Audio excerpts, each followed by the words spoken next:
Hi guys, it's Jack here from All Blood and Sweat.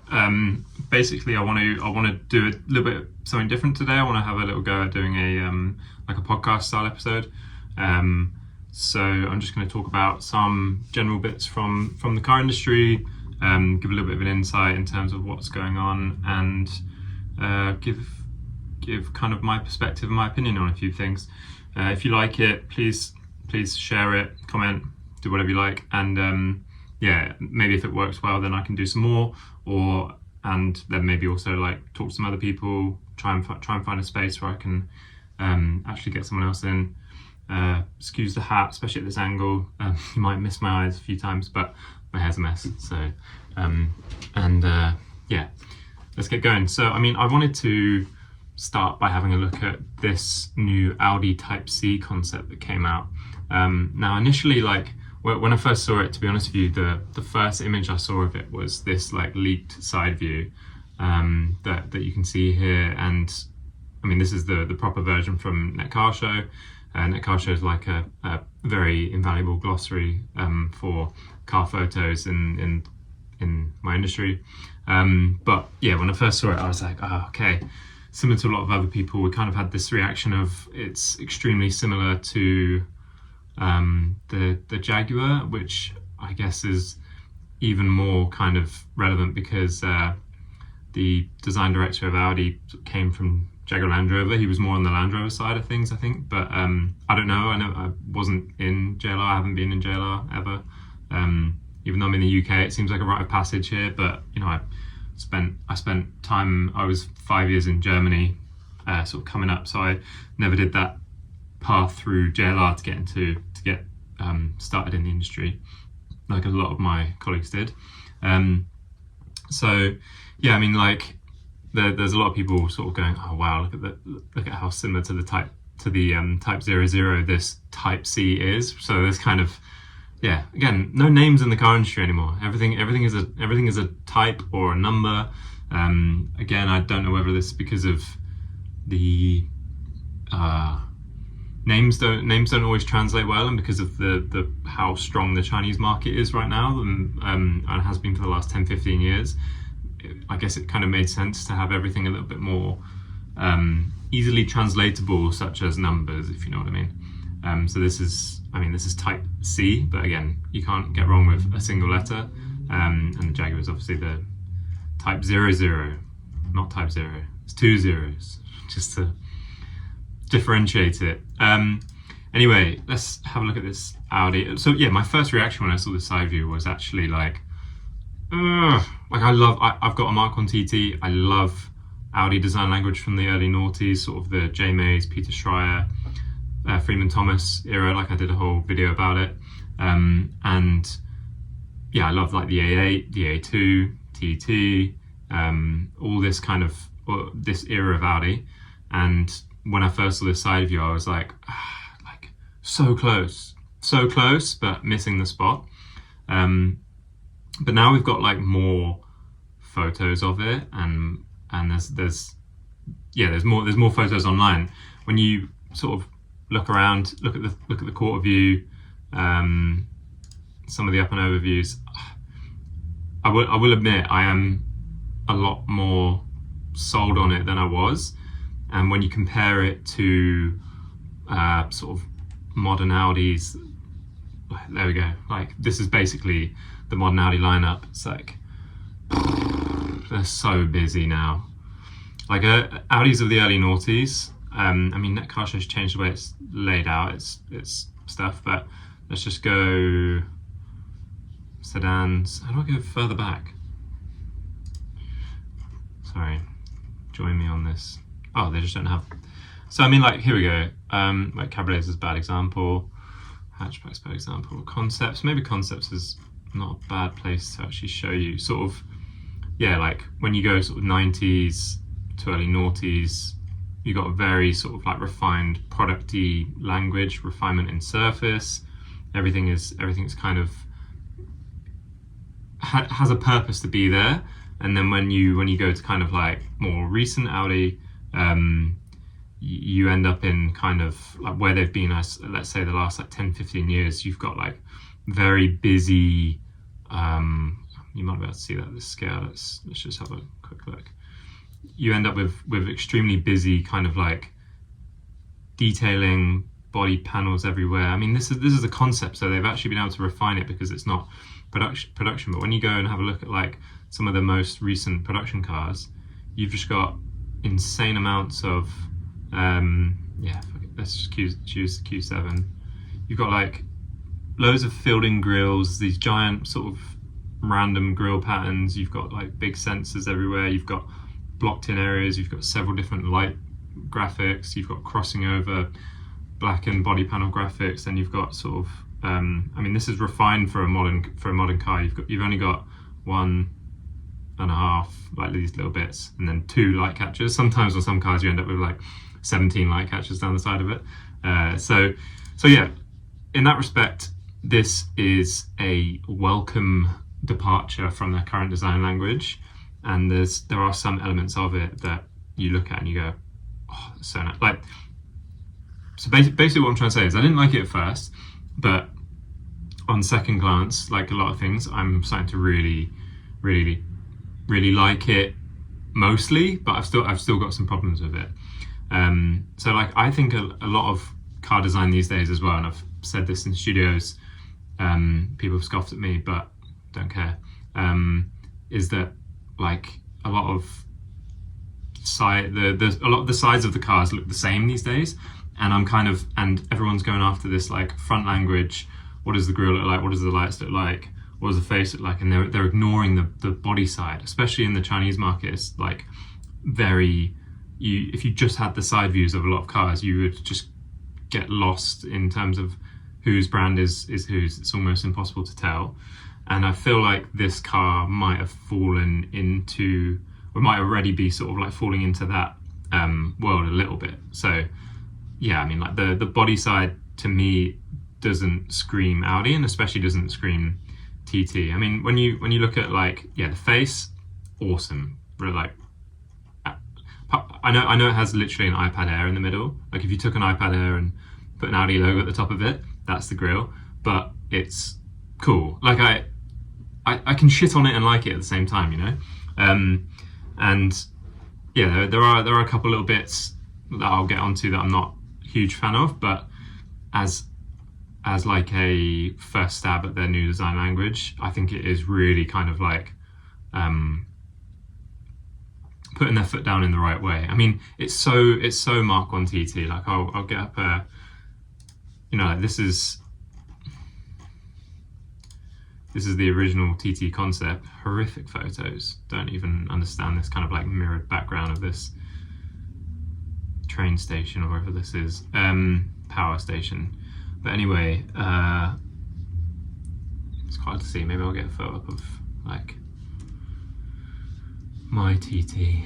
Anyway, when you look at some of the detailing of it, like this kind of like Bauhaus, absolute minimalist machined aluminium styling of the TT, and then you've got this the wing mirrors like really far back on the door by modern standards, and then you can see they've kind of got them in a similar position, and yeah, just the whole language and expression of the car is really nice. The silhouette is working quite well, like it's quite bubbly.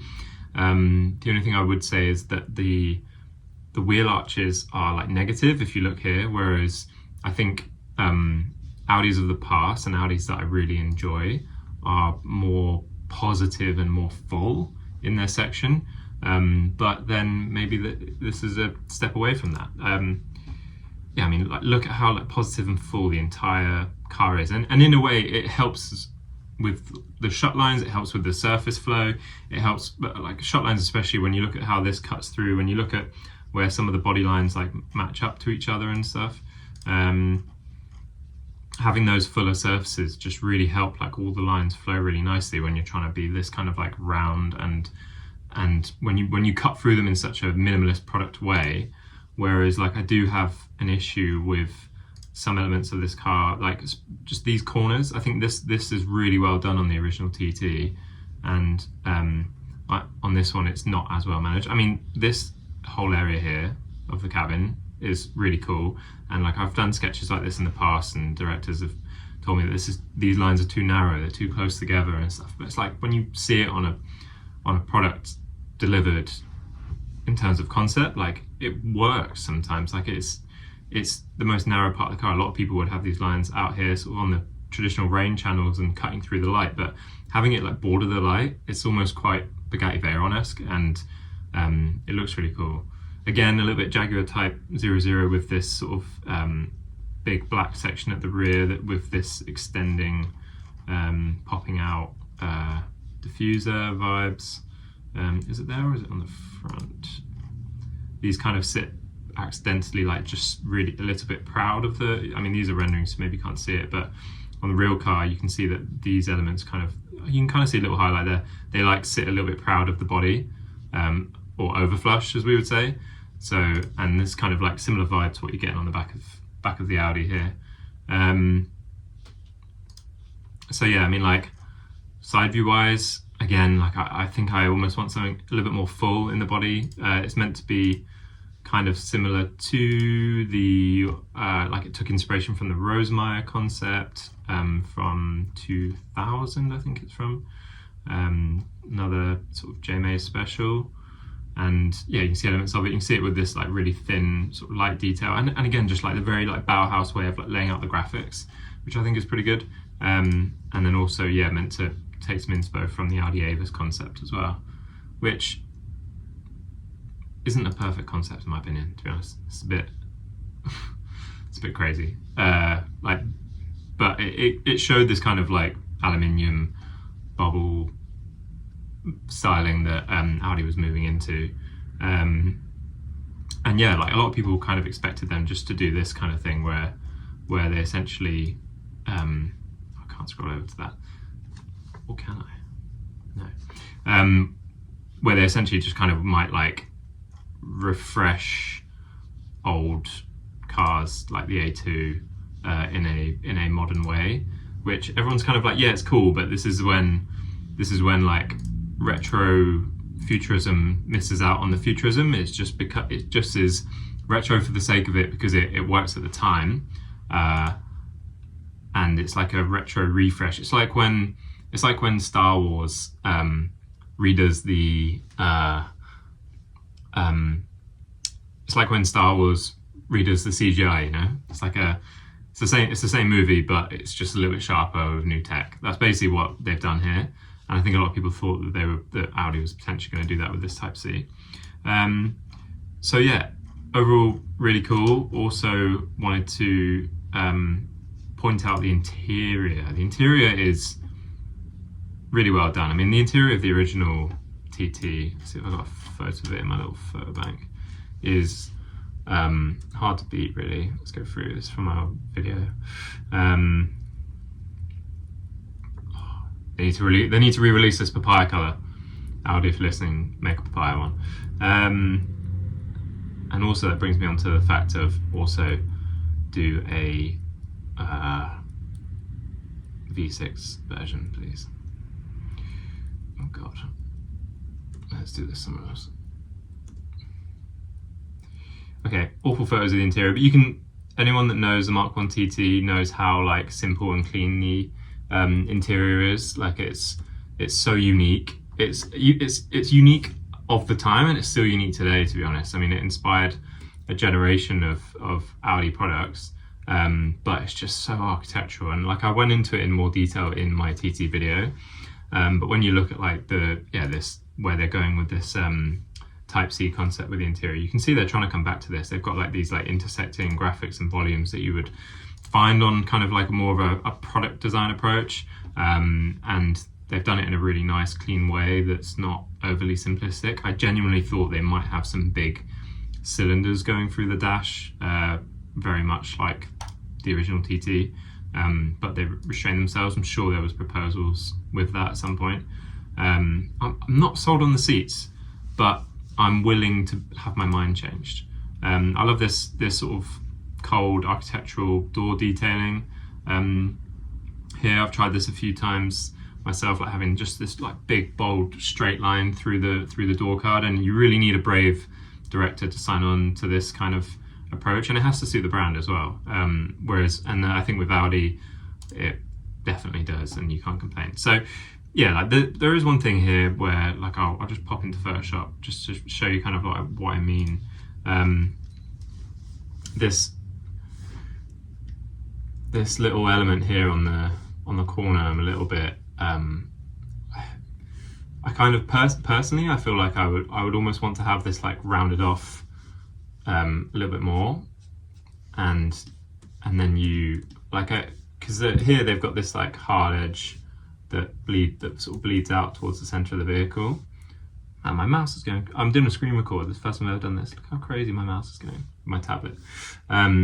But you can see here, like they've got this highlight coming from this round, and they could easily have kind of like taken this highlight through all the way, sort of essentially the bottom of the light, and the light could have been cut into the highlight. Maybe they tried it. Maybe it would have been too similar to the older one. And then also, obviously, you've got to think about how this would be in the other view. Also, you can see here, like kind of that doesn't look too negative here. It looks quite straight, but maybe if it was a little bit.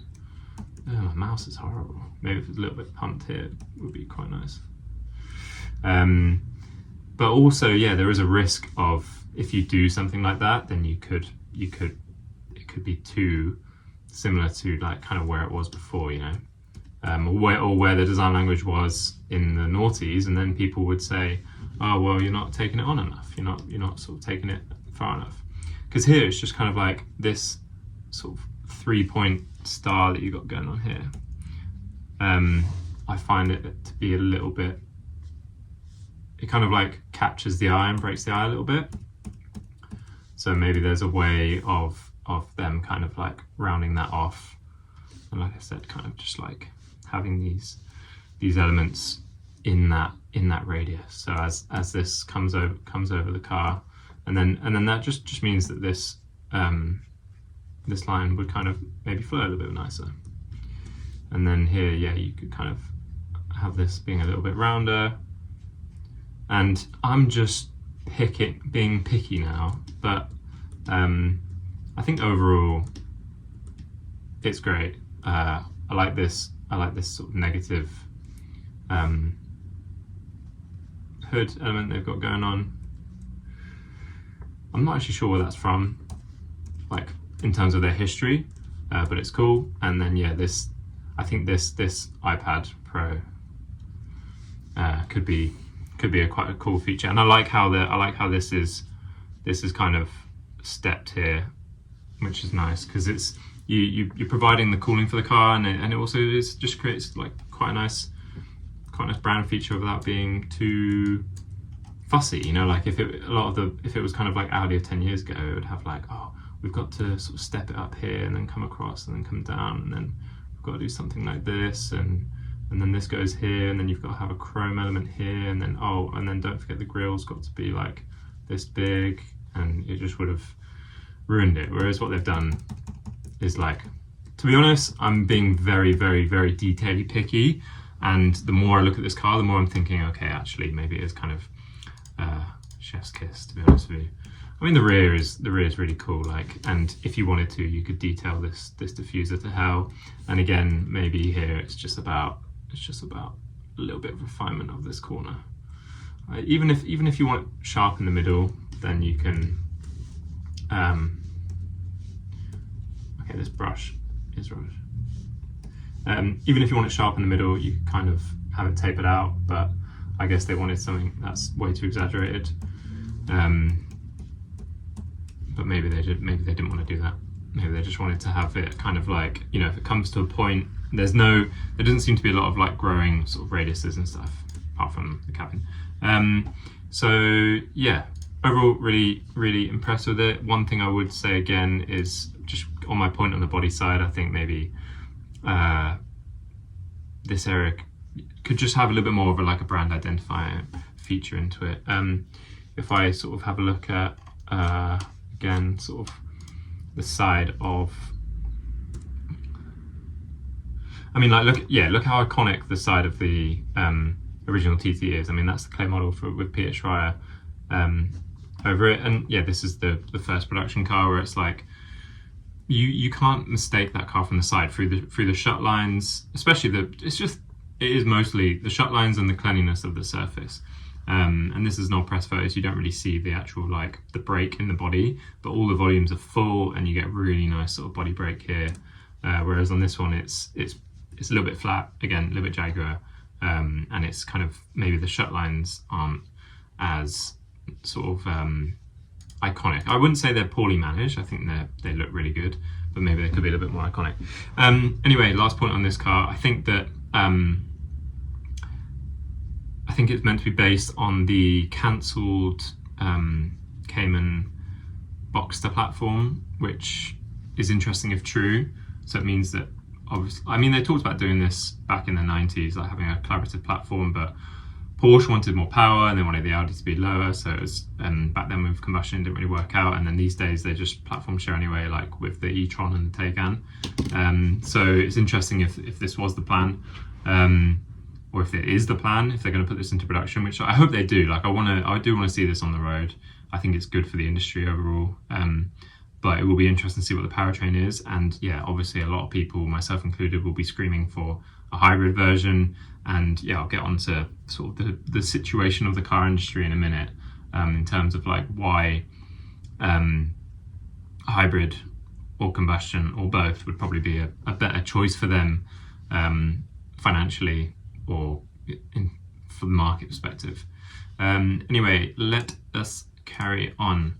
Mini just released these before the I used to live there, Munich IAA mobility motor show is on. I think it's this month, it's like this week or next week, and yeah, sort of before that, Mini have just released these Deus Ex Machina concepts, which are very cool.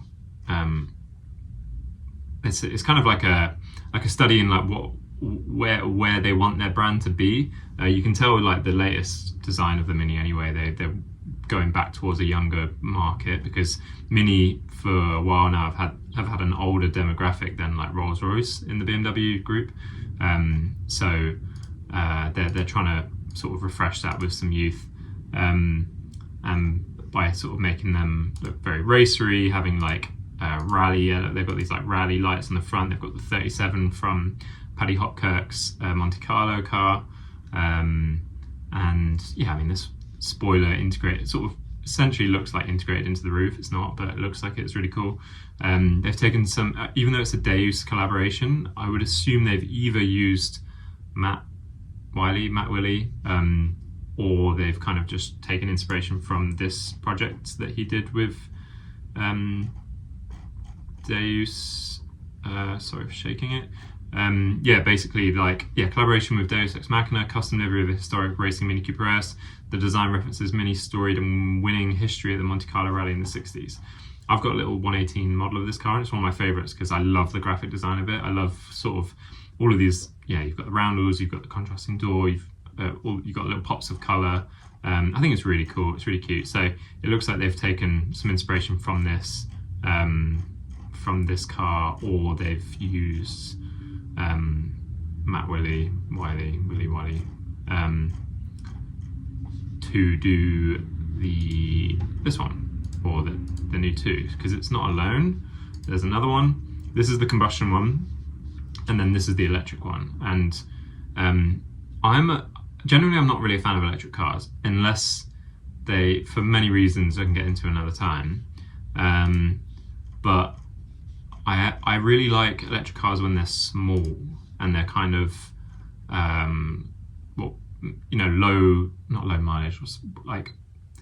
low mileage routes or last mile, city sort of space cars. And yeah, so this one I can get on board with, and I think it looks really cool. Let me show you. So this one they've used fiberglass for this bodywork on this one, which I think from a color and trim point of view is potentially like a missed opportunity, because they could have done some sustainable materials. They could have done like banana leaf fiber like you can essentially make carbon fiber using banana leaves and bioresin rather than like petrochemical based resins, and carbon fiber is obviously petrochemical based, and there's and glass fiber. I mean maybe I'm being stupid, I actually don't know how like sustainable fiberglass is, so the fact they've done fiberglass, maybe I need to eat my hat, literally the one I'm wearing, which ironically is Dave's, and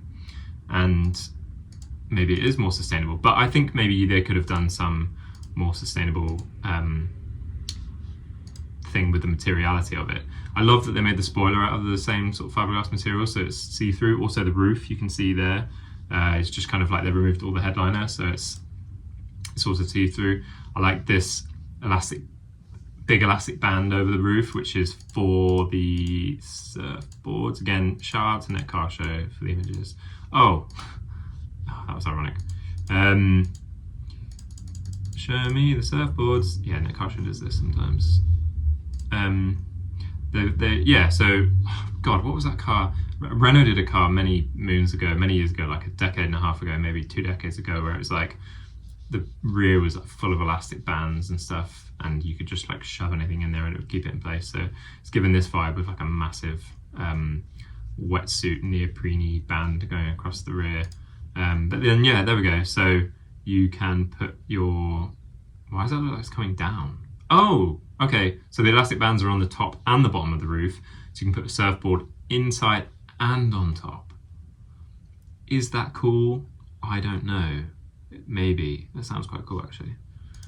So you've got one, is that inside? Yeah, it looks, yeah, it has to be inside. It's coming down. Okay, that's all the surfboard action we're getting. Cool, stripped out, like door card, floating panel, very simple graphics. I wish like more production cars would have graphics this bold and simple, if that makes sense. Like bold, sometimes people think to be bold you have to be a little bit all over the top, all over the place, but in my opinion you can be bold and simple. X, circle, circle, circle, lozenge, simple graphic there. Like, it's not that hard. Come on, guys. And this is a good example of it. Like, you can do something really, really clean and simple. Now, car industry. The global car reckoning is here. Far too many auto companies don't have a plan. So, yeah, like, a lot of people are, at the moment, are out of work in the car industry, like car production, design, like you name it, there's job cuts all over the shop. And yeah, like sort of family members, friends are always like asking me, and I'm like, oh, I don't really know. Like, I have my ideas, but I don't know. I'm not a policymaker. I'm not at the top of it to really understand it fully. But one thing I will say is that, yeah, people always go, is it the tariffs? Like, tariffs will have an impact. The economy in general has an impact.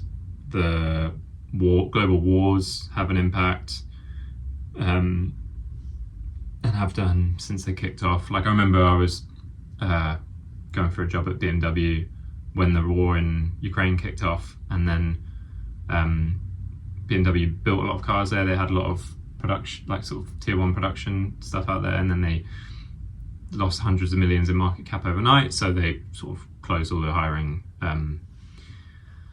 That was when I was still in Munich, but it was very evident kind of like what was going on, and they were just like, oh yeah, this isn't available anymore, change of plan. And since then it's kind of been on a downwards tick, and yeah, you can't really blame any one thing, to be honest with you.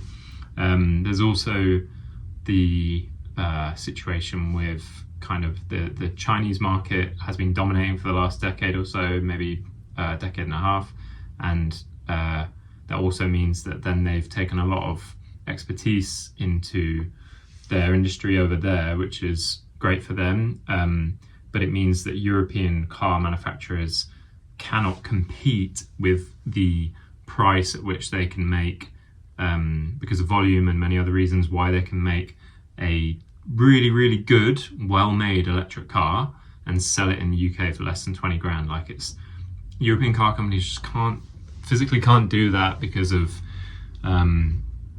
you know, whatever you want to call it, unions, cost of, yeah, people, production, materials, And then it's really evident with the electric cars that the materials that go into electric car batteries and the rest of it. And then also you've got kind of like policymakers in Europe that are saying that we have this like 2030 or 2035 regulations in terms of that we have to be on board with as car manufacturers, otherwise we'll get fines or you won't survive. But then a lot of people are pushing back, like Mercedes CEO basically saying like, look, if you force us down this road, we won't have anywhere to go because we can't compete and we will just die. And then sort of the Chinese will have a monopoly on the electric car industry, or the car industry in general, because they will just be, if European car manufacturers are forced to make electric cars but can't make them as good and cheap as the Chinese companies, then they'll just lose out when it comes to the buyer. I mean, I'm in England, you look at the English roads today, they're full of like Jaycos, BYDs, and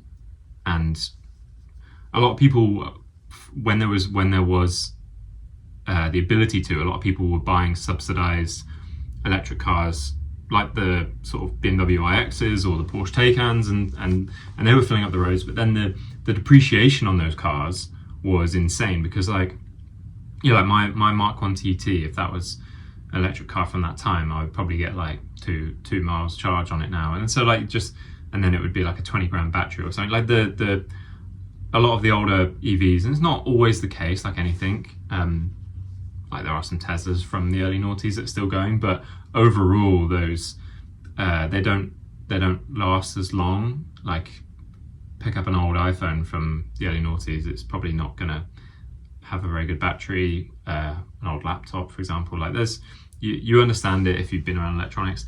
And then you've got that, you've got like the longevity of these cars, then you've got the longevity of their systems. Like when you go and buy a TV or a laptop, like basically the moment you buy a TV, the tech is out of date 2 weeks later. Like that kind of world moves so fast that it's really hard for people to keep up. Whereas like older cars, where it's more engineering focused, that stuff moves slower in a good way, in my opinion, because it was more about refinement rather than like tech is like, oh, this is new, and it's just building on top of it in such a way that the old one is redundant. Like the old sort of the iPhone thing, when a new iPhone came out and then they used to like make the other one slow on purpose, allegedly.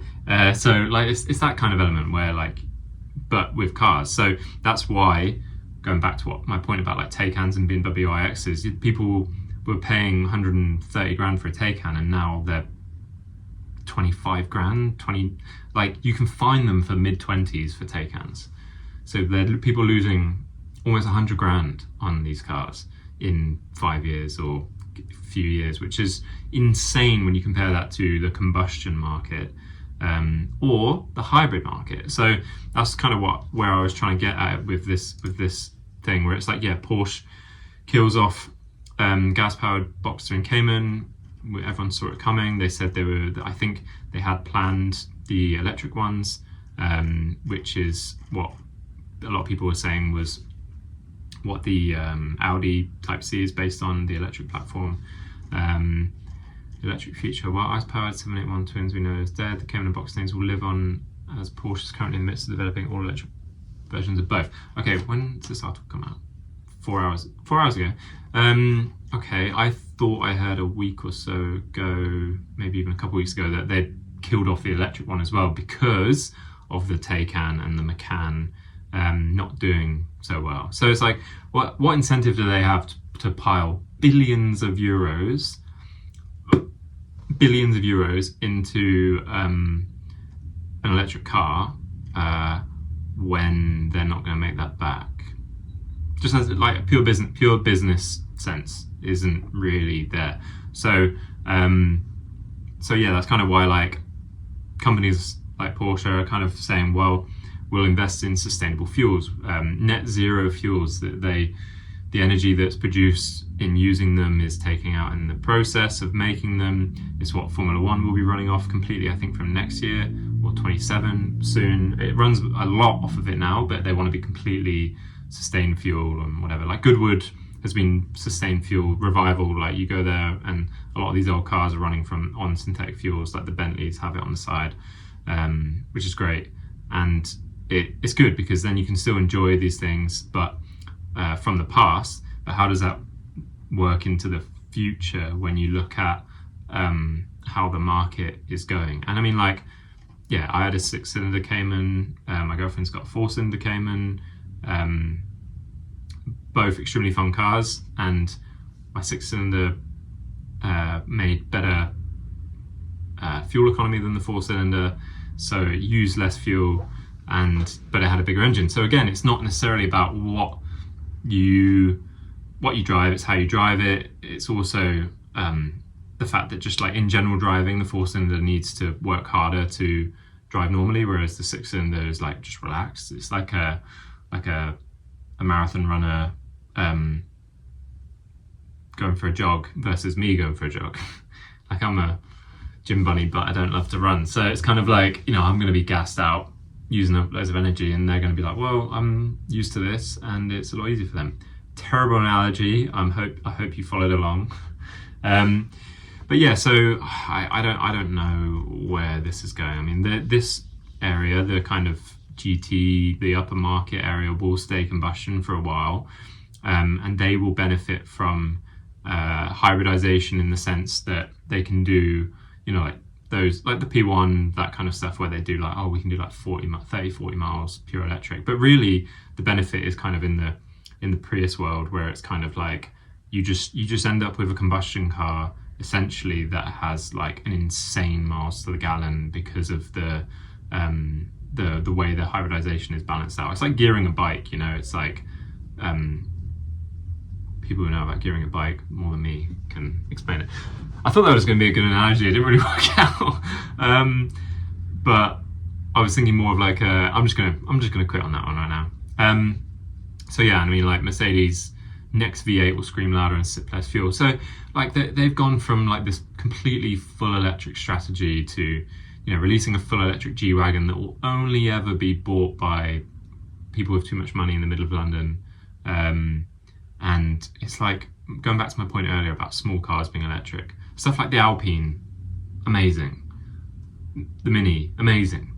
Small cars suit electrification, and it's great. As soon as you get past a certain point, weight-wise, size-wise, aerodynamics-wise, it becomes, in my opinion, counterintuitive in terms of like you've got all the carbon emissions from the brakes, the tires, which some people say are worse than the fuel emissions that we give out from most combustion cars these days because of catalytic converters and how clean the fuel is and how clean the engines are.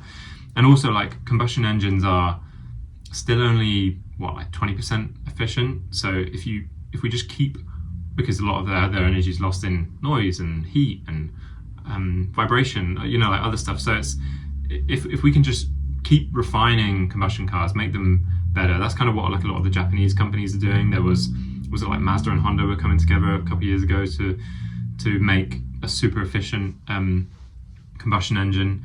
That plus a little bit of hybridization, in my opinion, is where the industry needs to go. And again, going back to my original point with the Audi, that's what I want to see. I want to see like a screw it, do like a modern version of the XL1 and do like a little, you know, really little combustion engine and a bit of an electric motor and just have some fun. But if they want to make it a performance car, that plus the Cayman and the Boxster, then I think they still need to have a rethink in terms of what they put under the skin of those things. Because everyone thought when electrification started that, wow, like as a designer, we were like, oh my God, we're going to have so much more space. As I'm just going to have this little skateboard batteries and a couple of electric motors, and then we can do like all sorts of stuff with the shapes and things. And then you look at the reality of how it's actually played out over the last decade. It's just like the cars look the same but heavier, more awkward proportions because everything's got taller. So then they're hiding it all in the wheel flats and getting very technical inside baseball now. But it's kind of Mustang Mach-E versus Mustang. It's kind of it still has a bonnet. Everyone thought there was going to be loads of these like electric monovolume or like really fast things that would be going around, and it would be like saving the planet, but that's not how it is. So I think we need to reassess it, and that would also help the car industry in general, if policymakers actually backed the idea of having a little bit more hybridization as a compromise. Like I said, delivery vehicles, buses, like public transport should be more electric. Bring back trams, pedestrianize the city centres. Like, let's do stuff that is beneficial for local pollution. But everyone thinks that electric cars help with like global pollution, global warming and stuff.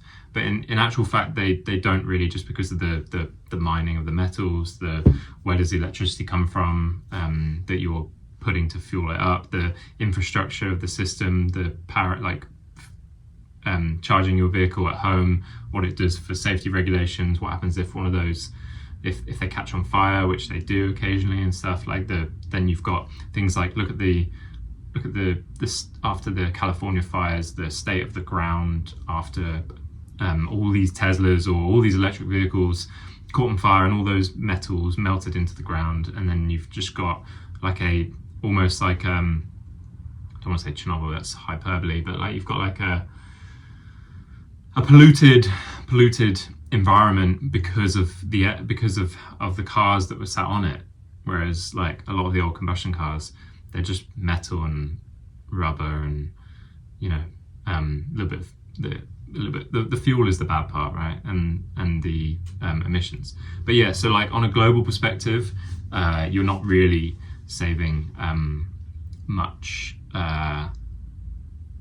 You're not really helping much by driving an electric car, because like I said earlier, you've got brakes and tires, and then you've got all the energy from the electricity, the batteries, the materials, and everything that goes into making that car.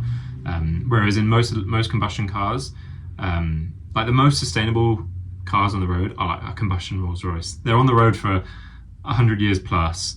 Most of them will never be scrapped unless it's crashed or something, and even then Matt Armstrong will pick it up and put it back on the road, and they'll be driven quite a bit or not a lot, and they'll either end up in collections or in museums in the future. So and yeah, they might have like a big V12 in, which may be unnecessary by today's standards, but the fact that those cars stay on the road for so long, and it's the energy that goes into producing those cars that needs to be considered into the whole equation when it comes to buying a car. Like, say you go and buy an electric car tomorrow, it should almost have in these new regulations like how much energy has gone into producing this car, because then maybe that will bring people towards those small ones. Like, I remember when the Twizy came out, and I worked in a gym in Exeter, and we had one as a press car thing, like whatever you call it, where you drive around the city and give out leaflets to bring people into the gym. And we used to like race it around the car park, and then we would like at night, and then we would park it. You literally just like open the double doors and just drive it inside and plug it in overnight, and in the morning you open the double doors. The keen beans that are there at 5:45, psychos, you just be like, can you just move? I need to get the car out of the reception, which is wild. And then you just like reverse it out, park it by the door. That for me was like, this is the future of electric vehicles. This is the future of electric driving. This is amazing. Cities full of these last mile cars or vehicles that are just everywhere doing deliveries and whatever. That's what it should be. Sorry for the rant. Not really that sorry. If you're still here, then maybe you agree with me. Okay, I was going to talk about some... yeah, let's talk about it quickly. I don't really care how long this goes. Let's see how this goes. Talk about how bad the car industry is right now. Here's an example of how bad it is right now. Let's have a look at this.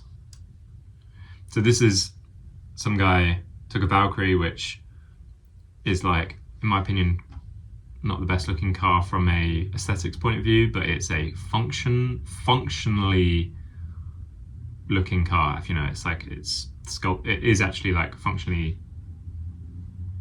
The way it looks is because of function, not because it looks good. That's my opinion.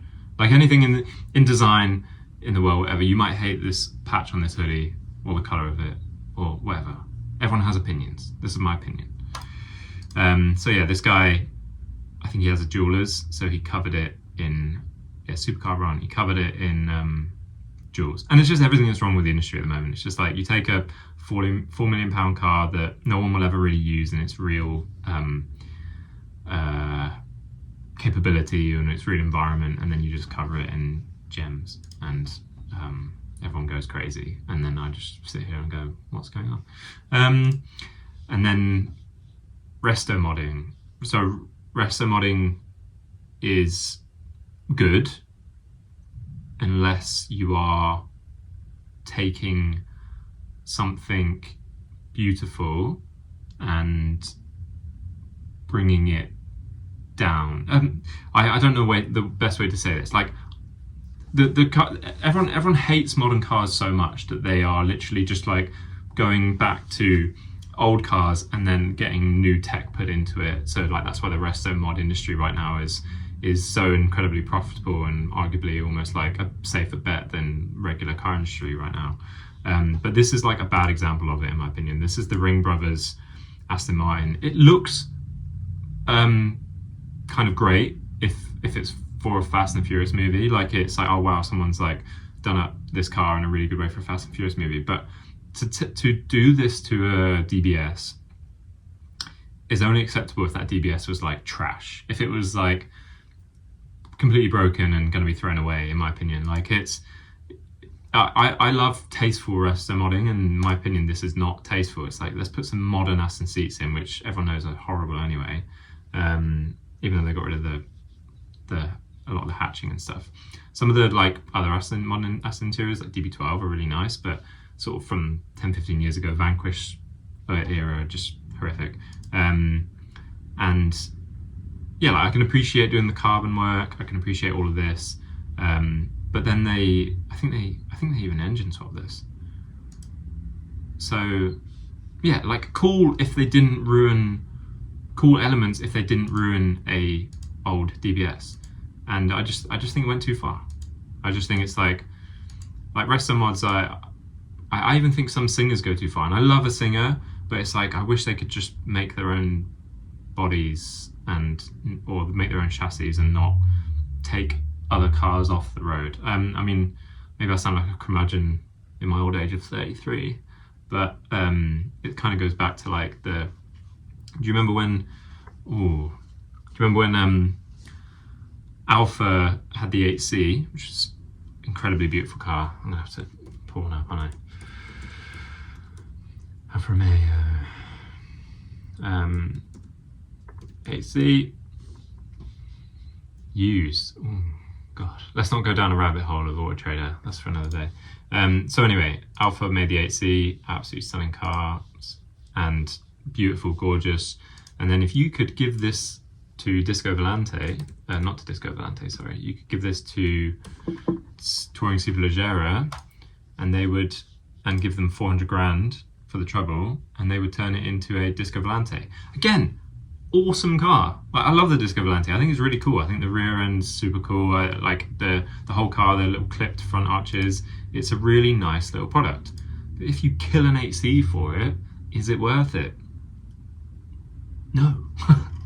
Like, let's protect what like good products. Let's look after them. And maybe this is like kind of how it was in the a decade ago, when sort of the car industry was a little bit more stable and people could just do this kind of stuff. Whereas like now it's like, oh my god, good cars are so rare, because of what's going on, that let's look after them when they happen. I wanted to keep this under an hour, so let's crack on. Again, yeah, talking about resto modding too far. Like this one is so close to me. Like I love these old Alphas, like GTVs, GTAs, and some of the elements, again, awesome, but I just think some of it is too far. I think maybe the flared arches are too far. I think again, it's all a matter of opinion. I just think it's like you lose, like this sort of bulbous arches just brings it forward by 30 years, whereas yeah, like this kind of thing here. So like you got this like broken highlight here, whereas if we go like alpha, didn't mean to do a alpha themed thing.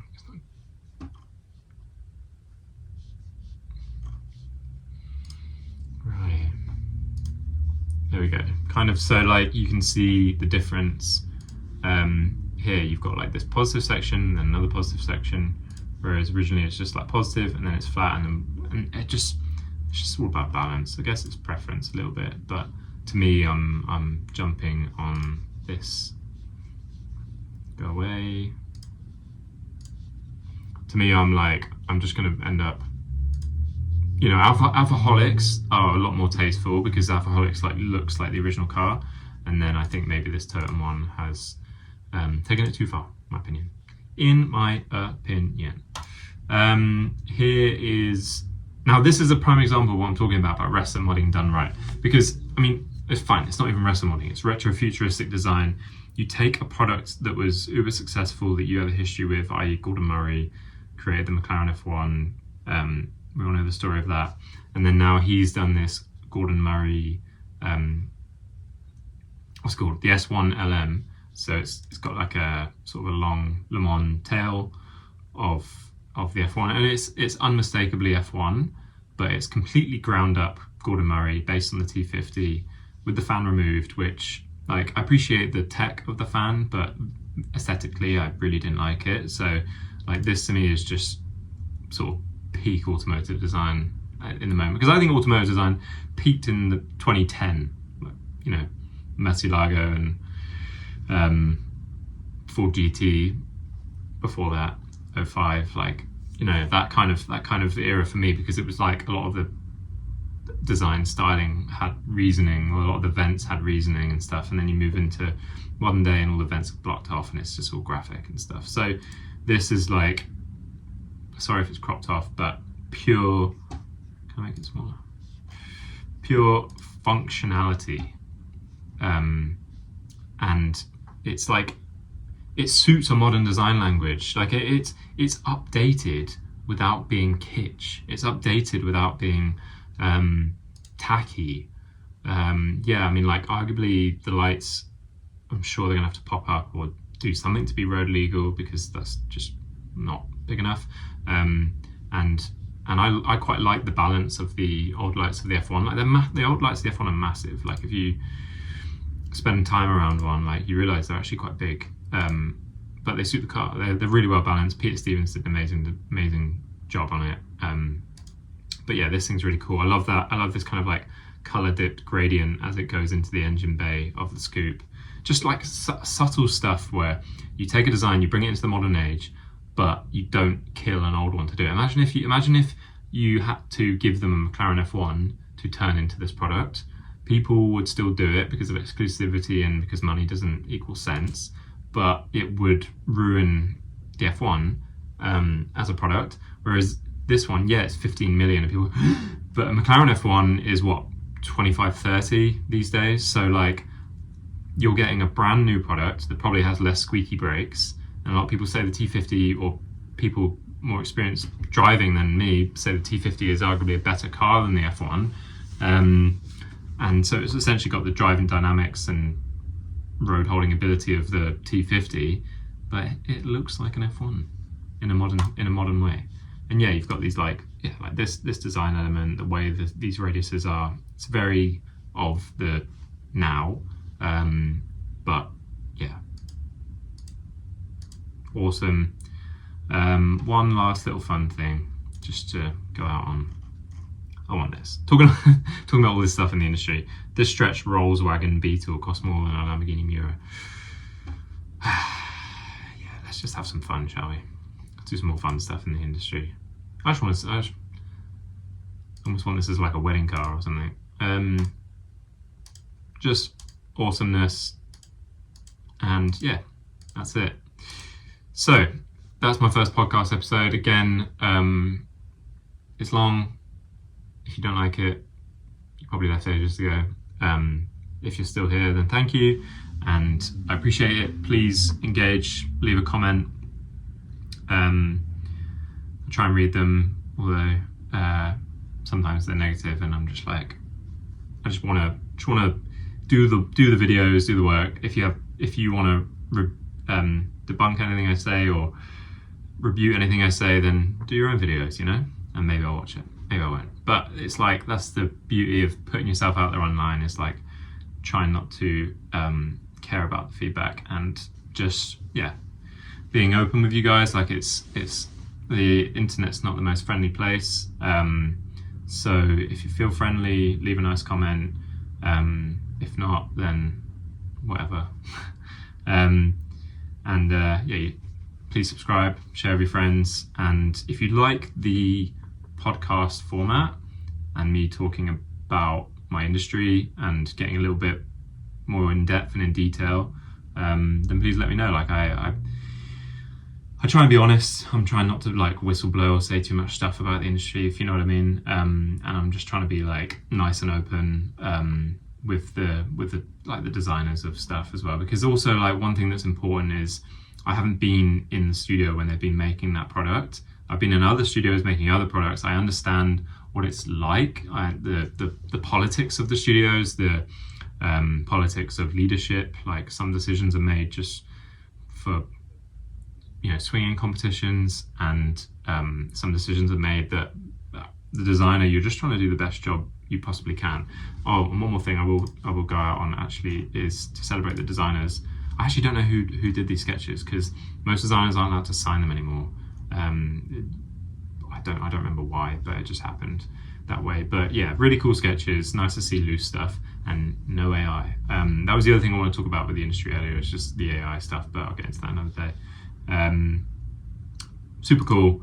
Really well done, whoever did these sketches. Hopefully they'll pop up on Instagram soon by the designer, and yeah, then we can sort of celebrate them a little bit more and celebrate the person that did them, because I think it's important. Like, a lot of people don't like to put their stuff out there because they think it's ego and things, but having spent like a decade in this industry, people can argue ego, but normally it's just people that haven't done press sketches and stuff. So I think it's good for the people that have done this to celebrate them and be like, yeah, cool shit, well done, nice to see it. And yeah, the sketches of this car look awesome, and a lot of this stuff is done after the fact. They're not actually from the actual process. So yeah, but I don't know, every brand's different on that front. Some brands you'll be in, they'll come to you and be like, the car's going to come out, we need some press sketches, here's a CAD model, draw over it, and make it perfect. And then some brands will be like this, where they might be real sketches off the wall of the process. It's hard to know unless you're in there or you know someone in there. So anyone on Instagram from the Audi studio, I don't know anyone there actually, personally, not that I can think of. But yeah, anyone there, just reach out and let me know. And if they're your sketches, let me know too. Very cool stuff. Thanks guys, and hope you enjoyed the video. See you later. Ciao.